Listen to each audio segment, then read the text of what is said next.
नमस्कार, मी संस्कृती आणि आपण पाहत आहात नवा मराठा। राज्य सरकार आणि केंद्र सरकार हे नेहमी शेतकऱ्यांच्या उन्नतीसाठी कल्याणकारी योजना राबवत असतात।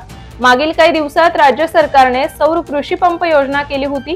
या योजनेला राज्यातील शेतकऱ्यांकडून चांगला प्रतिसाद मिळत आहे, परंतु काही शेतकरी अद्यापही निराश आहेत।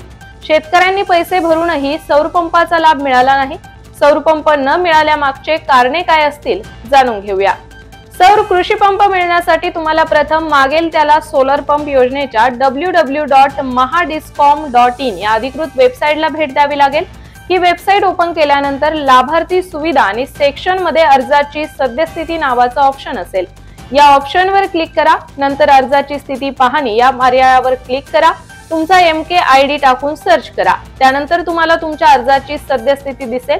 अर्जामध्ये काही त्रुटी असतील तर त्या तुम्हाला दाखवल्या जातील। जर काही त्रुटी असतील तर मात्र अर्ज होल्डवर ठेवला जाईल।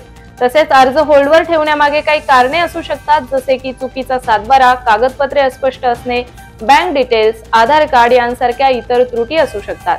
जर कागदपत्रांमध्ये त्रुटी असतील तर ते पुन्हा एकदा अपलोड करावेत। फाईल अपलोड करण्यासाठी कागदपत्राची साईज ही 500 KB पेक्षा मोठी नसावी। नवीन फाईल अपलोड केल्यानंतर तुमच्या मोबाईलवर OTP येईल। आलेला OTP हा व्हेरीफाय करा। तर आता आपण पाहूया या योजनेची ठळक वैशिष्ट्ये काय आहेत। ही शेतकऱ्यांना सिंचनासाठी हक्काची स्वतंत्र आणि शाश्वत योजना आहे। सर्वसाधारण गटाच्या शेतकऱ्यांसाठी फक्त 10% रक्कम भरून सौर पॅनल्स आणि कृषी पंपाचा पूर्ण संच मिळणार।